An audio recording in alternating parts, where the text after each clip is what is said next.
naitwa Musa Abdillahi, ni mkazi wa Sanawari. Natoa taarifa ya kupotelewa kwa baba yangu ambaye jina lake anaitwa Abdillahi Musa almaruf Banjo. Alitoweka kwenye mazingira ya kutatanisha toka tarehe 12 mwezi wa pili maeneo ya jengo la Ngorongoro, ambapo ndipo anakwenda kufanya mazoezi. Jioni alitoka kwenda kufanya mazoezi kama ilivyo kawaida, na baadaye niliongea naye kwenye simu na akanipa taarifa anamalizia mazoezi anipigie simu. Baada ya muda nilimpigia simu, lakini hakupatikana tena hewani na namba yake nyingine tu ilikuwa inaita.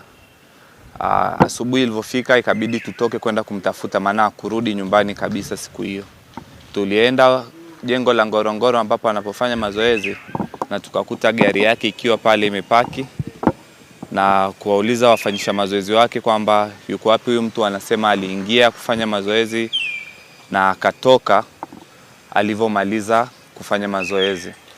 Tukatoka pale kwenda kutoa taarifa polisi, na wakaanza taratibu za upelelezi kugundua nini kinachoendelea.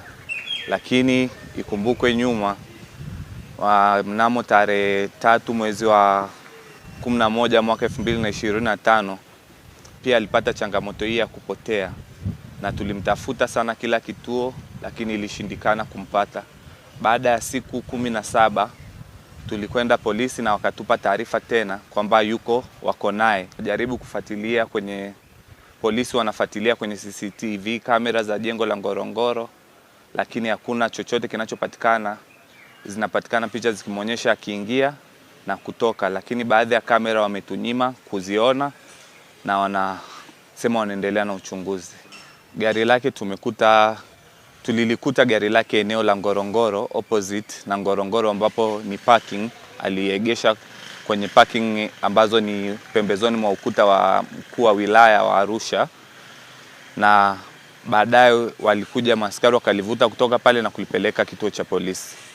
Polisi wameanza taratibu za uchunguzi na wamekwenda kwenye jengo la Ngorongoro kufuatilia CCTV kamera zilizopo pale, lakini wametuonyesha baadhi ya kamera na baadhi ya kamera nyingine hawajatuonyesha. Siku ya mwisho alikuwa amevaa nguo za mazoezi ambayo ni tracksuit na t-shirt. Historia ya nyuma, alikwenda gari lake lilikutwa barabarani na likavutwa na wanajeshi kuelekea kwenye kambi ya Tanganyika Packers kule Moshono.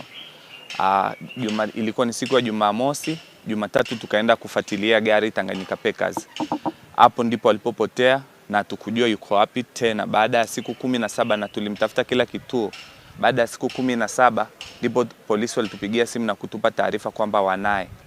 Akiwa kule anasema alitochiwa sana na kuulizwa maswali kuhusiana na mambo mengi, lakini baadaye walimpeleka mahakamani na akaachiwa huru mahakamani tarehe 31 mwezi wa 12.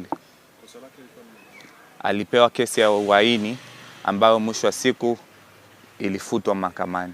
Majibu ya polisi wanasema wanafuatilia. Hana kumbukumbu yoyote ya kuhusika na siasa, wala siasa aina yoyote, wala chama cha aina yoyote. Tarehe 9 jioni tulipata taarifa kwamba anatafutwa na polisi. Ndipo tulipoamua kwenda siku ya tarehe 10 kwenda kutoa taarifa kama tumepata taarifa kwamba anatafutwa. Je, anatafutwa? Kama anatafutwa, huyu hapa. Lakini wakasema wao hawana tatizo naye na wala hawamtafuti. Wangekuwa wanamtafuta wangeshatoa taarifa za kumtafuta. Ndipo tarehe 11 akaenda hospitali ya Mkwaranga kwa ajili ya kucheki afya yake. Na kule wakiwa Mkwaranga alikuja mtu, tukapewa taarifa kwamba kuna mtu alikuja akapiga picha gari ambalo alikwenda nalo kule Mkwaranga. Na mpaka sasa polisi hawatupi majibu yaliyonyooka. Wanasema wanaendelea na uchunguzi ambao mpaka sasa hatuoni mwanga wowote, kutokana na baadhi ya kamera kunyimwa kuziona ambazo zinamuonyesha akitoka kwenye jengo lile la Ngorongoro. Sisi tunaomba serikali na uongozi wa nchi hii, akiwepo Mama Samia Suluhu Hassan, mkuu wa mkoa wa Arusha, na vyombo vingine vyote vya usalama wa raia, maana yule ni raia halali wa nchi ya Tanzania na ni mpiga kura wa nchi hii, na hatujui mpaka sasa hali yake ikoje, na alipo hatujui alipo. Samani, kama utaje alikuwa anajishughulisha na kazi Ni mchimbaji wa madini ya Tanzanite Mererani. Ndiyo, tujue kama anakosa lolote, maana ni haki yake ya kimsingi. Kama anakosa, sisi tujue yupo wapi, na kama anashutumiwa na kosa lolote tupewe taarifa. Majina anaitwa Fidelis John Abdillahi Musa, ni mjomba wangu, na amepotea katika mazingira ya kutatanisha ambayo yanatutia mashaka kwamba huenda ametekwa kutokana na mazingira aliyopotea. Kwa hiyo kama familia tunaomba serikali itusaidie kumtafuta kokote alipo, na vile vile tunaomba kwa mtu yoyote ambaye labda anaweza kumuona popote tupatie taarifa. Kingine ambacho kinatutia mashaka ni mazingira aliyopotea. Mazingira aliyopotea sio ya mtu kupotea, mtu mwenye akili timamu. Mazingira ya kupotea kwake yanatia mashaka, huenda ametekwa. Hivyo tunaomba kama familia, tunaomba serikali itusaidie ndugu yetu aweze kupatikana. Siku ya mwisho alikuwa wapi? Siku ya mwisho alitoka nyumbani akaelekea mazoezini. Baada ya kutoka mazoezini ndo hakuonekana tena. Ndiyo.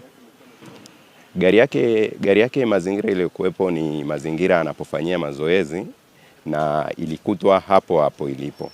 Na tumejaribu kuangalia kamera. Zile kamera zinatia utata kwa sababu kuna baadhi ya sehemu hazionekani. Picha hazionekani. Kuna baadhi ya sehemu picha hazionekani. Hilo pia linatutia mashaka. Kwa hiyo tunaomba serikali tusaidie. Polisi majibu waliotupa kwamba wanaendelea na uchunguzi. Kwa hiyo tunaomba pia wakati polisi wanaendelea na uchunguzi tuweze kushirikishwa katika